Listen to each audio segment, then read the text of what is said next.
Praise the lord. యేసు క్రీస్తు వారి పరిశుద్ధమైన నామంలో మీ అందరికి వందనాలు, శుభాలు తెలియపరుస్తూ ఉన్నానండి.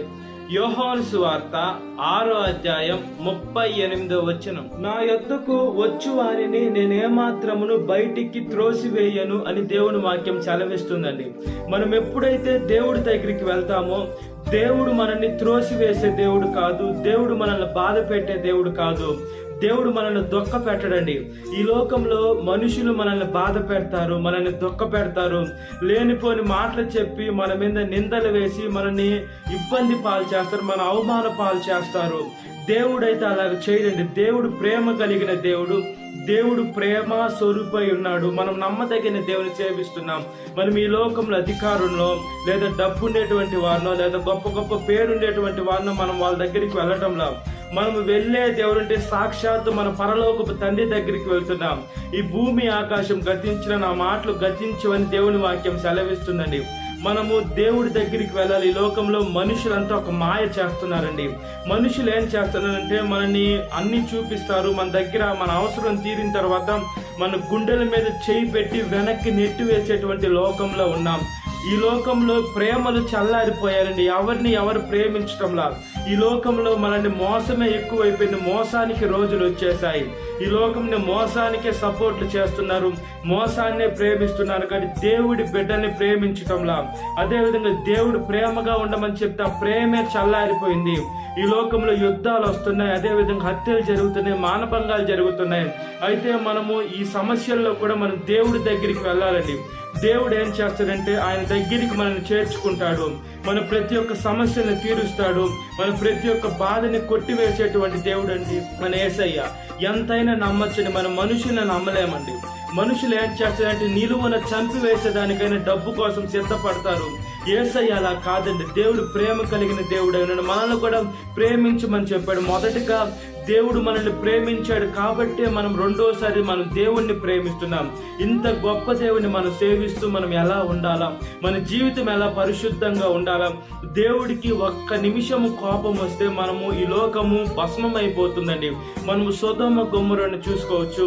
ఆ లోకము ఎప్పుడైతే ఆ ఊరు ఎప్పుడైతే బలాత్కారంతో నిండిపోయిందో అగ్ని గంధకములతో దేవుడు ఆ ఊరిని కాల్చివేశాడండి. అదేవిధంగా ఈ భారతదేశమైన ఈ లోకమైన పాపంతో నిండి ఉంది. దేవుడు ఎందుకు ఇంకా అగ్నిగుండంతో కాల్చివేయలేదంటే మనుషులు మారుతారు.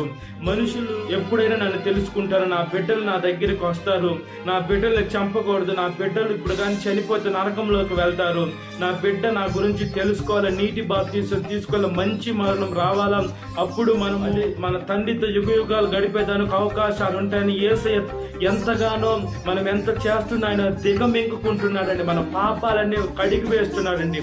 ఇంత గొప్ప దేవుని మనం సేవిస్తున్నాం, ఇంత పరిశుద్ధమైన దేవుని మనం సేవిస్తున్నాం, అదేవిధంగా ఇంత జీవం కలిగిన దేవుని మనం సేవిస్తున్నాం. మనం దేవుడి దగ్గరికి వెళ్ళాలి. దేవుడి దగ్గరికి వెళ్తే ఈ లోకం ఇచ్చే శాంతిలా కాదండి, దేవుడు ఇచ్చే శాంతి ప్రత్యేకంగా ఉంటుంది. అది ఎలా మనం ఆలోచిస్తే ఈ లోకంలో శ్రమలు ఉంటాయి, బాధలు ఉంటాయి, కష్టాలు ఉంటాయి, ఇబ్బందులు ఉంటాయి, మనకి మనశ్శాంతి అనేది ఉండదు. ఈ లోకంలో అన్ని రకాల సమస్యలు వచ్చినా కూడా మనం ఒకటి ఆలోచిస్తాం, దేవుడు నాకు ఉన్నాడు కాబట్టి దాన్ని బట్టి నేను సంతోషిస్తున్నాను అనే ఒక ఆలోచన మనకు కలిగి ఉంటుంది. ఈ లోకం ఎలా మనకి శాంతి కలిగిస్తుంది, పాపంలో మనకి శాంతి వస్తుంది. ఈ లోకంలో వాళ్ళని వీళ్ళ మోసం చేస్తేనే మనకు శాంతి కలుగుతుందండి. అది లోకం ఇచ్చే శాంతి వేరే, దేవుని ఇచ్చే శాంతి వేరే. దేవుడు కూడా ఈ లోకంలో ఆనందించాడు. దేంట్లో అంటే పరిశుద్ధాత్మను ఆనందించాడు. దేవుడు ప్రతి ఒక్క మానవాళికి ఆయన జీవం కలిగిన ఆత్మను ఇచ్చాడు, కానీ పిరికితనం ఆత్మ మనకి ఇవ్వలేదండి. కాబట్టి ఎండిన ఎముకల్లో కూడా దేవుడు ఆత్మ పోయి, అదేవిధంగా మనుషుల్ని సహా చనిపోయిన వారిని సహా దేవుని ఆత్మపై లేపేటట్టు చేస్తుందండి. ఏమంటే ఈ లోకాన్ని సృష్టించిన దేవుడు ఆయనండి. చంపేది అధికారం దేవుడికి ఉంటుంది, అదేవిధంగా అదే చనిపోయిన దాంట్లో ఊపిరి పోసేది అధికారం కూడా దేవుడికి ఉంటుంది. కాబట్టి మనం దేవుడి సాయి చూడాలి. మనం ఎప్పుడైతే మనుషుల సాయి చూస్తామో మనం ఆడే పడిపోతాం. అదేవిధంగా మనం చూసుకున్నప్పుడు బైబిల్ గ్రంథంలో దేవుడు సముద్రం మీద నడుచుకుంటూ వస్తున్నప్పుడు పేతురు ఆ పడవ నుంచి దిగి యేసయ్యతో నడవాలని అనుకున్నాడు. దేవుడు సాయి చూసినప్పుడల్లా ఆయన అడుగులు ముందుకు వేస్తుండొచ్చు. ఎప్పుడైతే వెనక్కి తిరిగి చూశాడో ఆయన మునగసాగాడు. దేవుడు అన్నాడు అల్ప విశ్వాసి అని అన్నాడని. కాబట్టి మనం అల్ప విశ్వాసంలో ఉండకూడదండి. మనం ప్రతిరోజు మన విశ్వాసాన్ని పెంపొందించుకునేప్పుడల్లా ఉండాలి. మనం ఎప్పుడైతే విశ్వాసాన్ని పెంపొందించుకుంటామో మన ఆత్మీయ జీవితం ఆకాశాన్ని అంటుతుంది. మన మోకాళ్ళు ఎప్పుడైతే నల్లబడతాయో మన ముఖం తెల్లబడుతుందండి. మనం ఈ లోకంలో మన జీవితంలో మన యేసయ్యకి సమర్పించుకునే మన జీవితం యావత్తు దేవుడికి సమర్పించుకునే బిడ్డలుగా ఉండినట్లుగా ప్రార్థన. మహాపరిశుద్ధ ఆత్మదేవ, మా ప్రియ పరలోక తండ్రి, ఒకసారి జ్ఞాపకం చేసుకోమని అడుగుచున్నానయ్యా. సాతాను మమ్మల్ని బాధ పెట్టాలా, దుఃఖ పెట్టాలా, ఇబ్బందులోకి తీసుకొని రావాలా, మాకు నానాకు మాటలు చెప్పి మమ్మల్ని మోసం చేయాలని సాతాను పట్టిన మనుషులు సకల ప్రయత్నాలు చేస్తున్నారయ్యా. ఒకసారి జ్ఞాపకం చేసుకోమని అడుగుచున్నామయ్యా. మేము దుష్ట లోకంలో ఉన్నాం, పాపపు లోకంలో ఉన్నాం, మోసం చేసేటువంటి లోకంలో ఉన్నాం, ప్రేమ చల్లారిపోయినటువంటి లోకంలో ఉన్నాం. అదేవిధంగా హత్యలు, మానభంగాలు, అదేవిధంగా మోసం చేసేటువంటి అంధకార పాప రోత లోకంలో మేము ఉన్నామయ్యా. కాబట్టి మేము ఈ లోకంలో ఏది ఇప్పుడు చనిపోయినా కూడా మేము ఇక్కడి నుంచి మా ఆస్తులు కానీ, మా డబ్బు కానీ, మా బంగారం లేదా మా శరీరాన్ని కూడా మేము నెత్తిని పెట్టుకొని మీ దగ్గరికి రాలేము. కాబట్టి మేము ఈ లోకంలోకి వచ్చేటప్పుడు ఏమీ తీసుకొని రాలేదు యేసయ్య. మేము మీ దగ్గరికి వచ్చేటప్పుడు కూడా, మీ దగ్గరికి పైకి వచ్చేటప్పుడు కూడా ఏమి తీసుకొని రాలేము. ఈ లోకానికి వచ్చేటప్పుడు ఏం తేలా, మీ దగ్గరికి వచ్చేటప్పుడు కూడా ఏం తీసుకొని రాలేము. కాబట్టి ఈ లోకంలో సొలొమోను మహారాజు గారు అన్నట్లుగా సమస్తము వ్యర్థమయ్యా. మీ వాక్యమే మమ్మల్ని బ్రతికిస్తుందయ్యా, మీ మాటలు మాకు జీవాన్ని ఇస్తుందయ్యా. ఎప్పుడైతే మీ మార్గంలో నడుస్తాం, మేము అక్షయ కిరీటం పొందుకుంటాం, జీవ కిరీటం పొందుకుంటాం, మీతో యుగ యుగాలు పరలోకంలో గడుపుతాం. అదేవిధంగా మీ ఆత్మ సహాయం మాకు ఇస్తారు, ప్రతి ఒక్క సమస్యను తీసివేస్తారు, ప్రతి ఒక్క సమస్యను పూడ్చివేస్తారు.